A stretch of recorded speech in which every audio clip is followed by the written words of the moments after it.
Hello guys, আসসালামু আলাইকুম। Welcome back to my channel Indian army wife. আজকের দিনটা হয়েছে আমার জন্য অনেকটাই স্পেশাল। আর এই প্রথমে বলে দিচ্ছি, এই ভিডিও ক্লিপটা হয়েছে পরচি সাহেব সাউথ সুদান মানে আউট কান্ট্রিতে যাওয়ার ভিডিও ক্লিপ।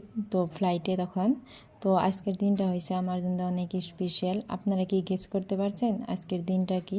প্লিজ কমেন্ট করে জানাবেন যদি গেস করতে পারেন। আজকের দিনটায় আজকে হয়েছে আগস্ট মাসের 11 তারিখ। আগস্ট মাসের 11 তারিখে ফৌজি সাহেবের সঙ্গে আমার সঙ্গে প্রথম দেখা হয়েছিল আমাদের বাড়ির কাছেই একটা রেস্টুরেন্টে। ওখানে দুজনের প্রথম দেখা হয়। তারপরে আর কি এই করে 3টা বছর চলে যায়। তারপরে এই মাসে আমাদের অ্যানিভার্সারি। কোন তারিখে আমাদের অ্যানিভার্সারি প্লিজ কমেন্ট করে বলবো। 3টা বছর আমাদের দুজনের অনেক ঝগড়াঝাটি, অনেক মায়া মহব্বত, ভালোবাসা, অনেক কিছু হয়ে গেছে। তো বেশিরভাগ সময় হয়তো ভালোও কাটছে, খারাপও কাটছে। তো আর কি এভাবেই চলে গেছে 3টা বছর। কীভাবে চলে গেল বুঝতেই পারলাম না।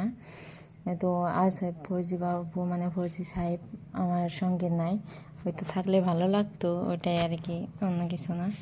তো ওই রেস্টুরেন্টে যাওয়ার পর একটা কাহিনী হয়েছিল। তো ওই রেস্টুরেন্টে যে বিরিয়ানি অর্ডার দেওয়া হয়েছিল, ফুল প্লেট মানে 2 প্লেট বিরিয়ানি অর্ডার দেওয়া হয়েছিল। তো দুর্ভাগ্য আমরা মানে হাফ প্লেটও খাইতে পারি নাই, লজ্জার ভয়ে, মানে লজ্জায় আর কি হাফ প্লেটও খাইতে পারি নাই। পুরো বিরিয়ানিটা মানে রেখে দিয়ে চলে যাচ্ছিলাম। এখন হয়তো মনে পড়ে এই বিরিয়ানিটা কেন রেখে দিয়ে চলে যাচ্ছিলাম, তখন হয়তো লজ্জা করছিল। এখন তার সেই রকম আর কি লজ্জা হয় না।